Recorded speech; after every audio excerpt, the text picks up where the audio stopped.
Welcome to the Tech Blog Writer Podcast, your guide to future tech trends and innovation in a language you understand. Now, over to your host, Neil Hughes. Welcome back to another episode of the Tech Blog Writer Podcast. Now, anyone listening today, I've got a few questions for you. What is your preferred method of contact, especially in the world of business, that is? I mean, is it SMS, a phone call, WhatsApp, Slack, or even email? And what do you think is the future of digital communication? And finally, do you think email is now out of fashion with millennials and Gen Z who are just about to enter the workplace too? Because I recently read a report by SendGrid that might challenge your worldview and your thoughts around the demise of the humble email. Founded in 2009 after graduating from the Techstars program, SendGrid developed an industry-disrupting cloud-based email service to solve the challenges of reliably delivering emails on behalf of growing companies. Like many great solutions, SendGrid was born from the frustration of 3 engineers whose application emails just didn't get delivered. So rather than sit around complaining, they built an app for email deliverability. Today, SendGrid is responsible for sending billions of emails for some of the best, brightest companies in the world. But they're on a simple mission, which is to deliver customer communication that drives engagement and growth. But it's the report that I really wanted to talk about today. So buckle up and hold on tight, because I want to beam your ears all the way to Denver so we can speak with Scott Heimes, the CMO at SendGrid, so we can talk about the future of digital communication. So a massive warm welcome to the show. Can you tell the listeners a little about who you are and what you do? Hey, Neil. Well, happy to be here. Thanks for having me on the show. My name is Scott Heimes. I'm the Chief Marketing Officer at SendGrid, where I'm responsible for the company's brand strategy, driving demand for its solutions, and leading global marketing operations. I oversee our corporate marketing, our demand generation, our comms team, strategic partnerships and alliances, and our international expansion. Now, SendGrid recently released the findings of its report, which examines digital communication preferences based on generational differences, as well as it looking at the future of digital communication. Now, can you tell me a little bit more about this and why we're not ready to live in a post-email world just yet? Sure. So this past July, we commissioned a study with a partner based out of Boulder named Egg Strategy, really one of the leading research firms in the country. And the study was focused on evaluating generational trends in digital communications, including the habits and the preferences, the use cases, and the adoption of email across Gen X, millennials, and Gen Z. And after reading the report, digital marketers and developers everywhere, we hope will be more confident on how to get in touch with their customers and leverage email and other key digital channels. And core to our research, we found that we're definitely not ready to live in a post-email world. So-called email killers like Slack or Facebook Messenger claim to replace email and have all but declared that the age of email is irrelevant, especially for younger generations. We found that email is even more essential, important, and entrenched in the lives of people today than we thought. It's really counter to that thinking. When you think about how many times you've checked your email today, people change their home address more frequently than their email address. Therefore, it's become really the trusted form of communication between businesses and their customers. Absolutely. And one thing I always read about is millennials, but a lot of people forget that millennials are now preparing for middle age and all the focus is soon going to be on Gen Z. And what I found most interesting from your report was 83% of Gen Z expect to increase their email usage. It's actually the most of all generations. I mean, did that surprise you? Because it really surprised me. It didn't surprise me, as email serves really as the system of record for our digital lives, right? I mean, You put this into perspective. SendGrid sends over 35 billion emails per month on behalf of our 58,000 customers, and our customer base has grown nearly 40% every year. That level of growth and the return on investment of email compared to other forms of marketing are clear indicators of email staying power amongst consumers. But in an age dominated by social media, I was also surprised to see that 89% of those surveyed have used email at least once in the last month versus 83% of all social media tools together, including but not limited to the usual suspects of Facebook, Snapchat, Twitter, LinkedIn, Instagram and Pinterest. I mean, that kind of puts things into perspective, doesn't it? Boy, it sure does.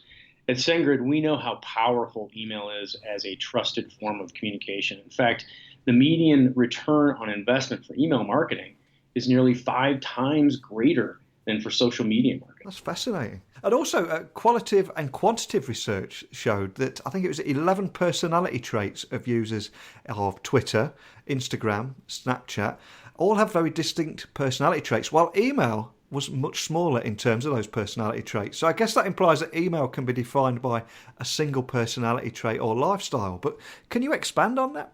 Yeah, we find that to be true. Email usage is so pervasive across ages, geographies, life stages, and other personality traits studied that there was no specific trait associated with email usage. Contrast that with Twitter, for example, where usage was associated with having strong opinions and staying up to date. Despite these very positive findings, I must admit that I, along with many people listening, and maybe even yourself too, will begin the day by opening our eyes, reaching over for our phone to see how many emails we can auto-delete before even getting out of bed.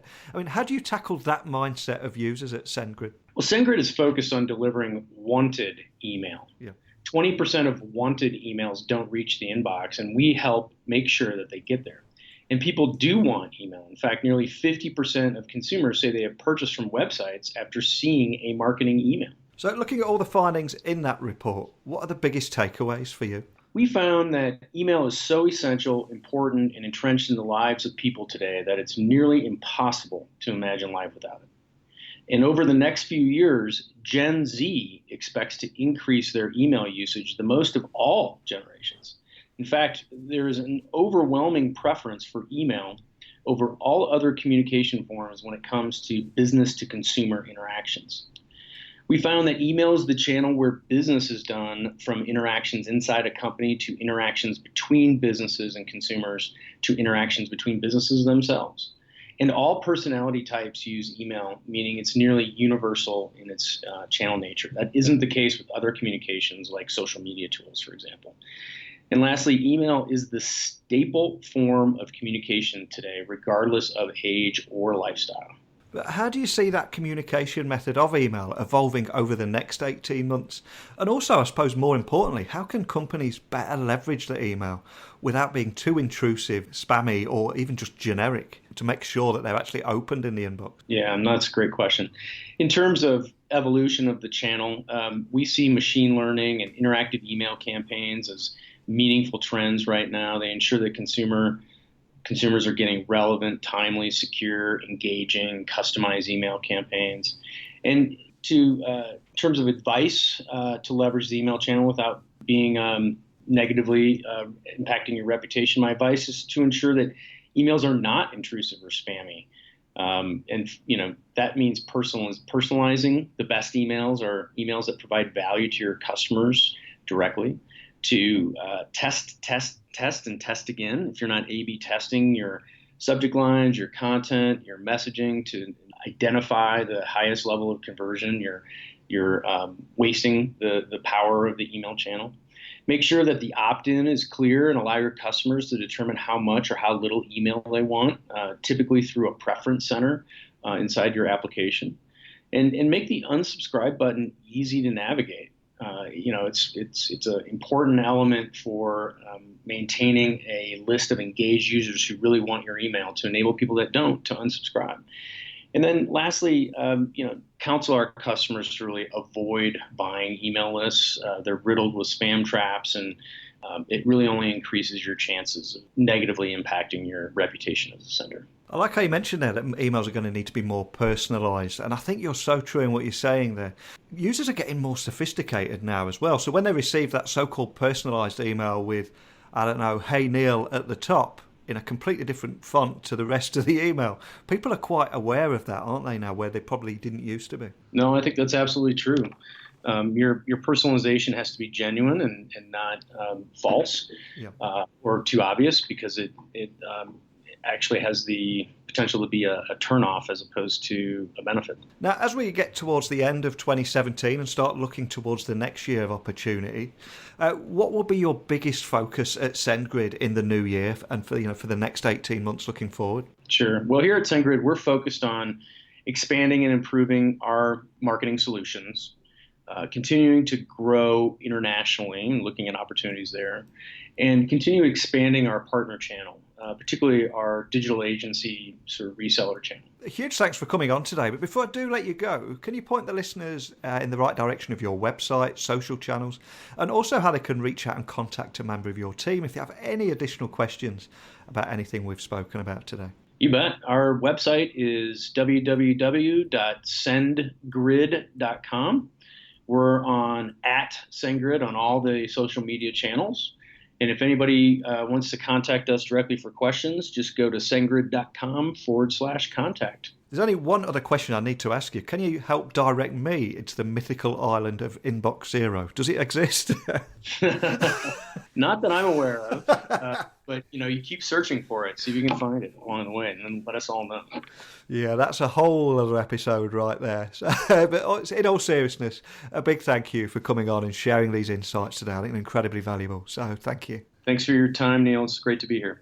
There were so many great takeaways from the interview with Scott there, and indeed that report that we were talking about. The fact that there is an overwhelming preference of 74% for email over all other communication forms when it comes to B2C interactions is probably not too surprising. But what really surprised me there was how millennials and Gen Z are also embracing email too, despite the wealth of options that are available to them. Over the next few years, 83% of Gen Z expect to increase their email usage, and that's the most of all generations, proving that email is a much more ubiquitous form of communication. And 89% of people surveyed there have used email at least once in the past month, versus 83% of all social media tools put together.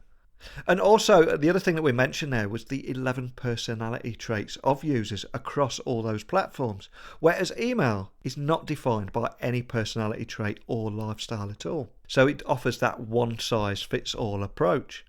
I'd love to hear your thoughts about email. Maybe you disagree. If you do, please, I'd love to hear from you. I'd love to share your thoughts by reading it out on one of the future episodes. If you enjoyed today's show, why not leave a rating or review on whatever platform you listen to the Tech Blog Writer podcast. More reviews really help bring more listeners to the show, which makes it easier to get even better guests to share tech stories that offer value rather than hype. I'm conscious that I'm always asking you all to leave reviews on iTunes to help bring more listeners to the tech community. So the least I can do, if you guys take time to actually leave a comment or leave a review, is actually read them out. So I want to say a big shout out to Nat, who left a message on November the 13th. Her review said, "Insightful and engaging tech podcast. I love how Neil brings a unique perspective to the tech industry. He has guests and a wonderful attitude that makes his episodes a joy to listen to. God bless you, Nat." We also have another review from Will on the 13th. He loves hearing very interesting and informative stories from a diverse set of companies. Neil truly keeps his guests and their company's story and prepares some great questions to really drive unique conversations. Keep them coming. Well, as you've asked nicely, Will, I'll do my best to keep these shows coming on a daily basis. And finally, there's one other review recently left on November the 15th. This is on the US iTunes store, and their name is just simply The Feed. So I don't know who that is out there, but they say they appreciate how Neil obsessively profiles startups in this must-listen podcast, conducting in-depth interviews with founders and CEOs. He said, when it comes to investing, deep insight into what makes a CEO tick and hearing about their future plans is imperative. If you're going to subscribe to one podcast about tech startups, this is it. So a big thank you to whoever left that, whose username is The Feed. And as for any of you guys listening, keep them reviews coming in. Keep those emails coming my way as well to techblogwriter@outlook.com, and tweets, of course, to @NeilC.Hughes. If there's anything I can help any of you with, feel free to give me a shout. I do pride myself on that open door policy. So I'll return tomorrow with another great guest, but a genuine thank you for listening. And until next time, don't be a stranger. Thanks for listening to the Tech Blog Writer Podcast. Until next time, remember, technology is best when it brings people together.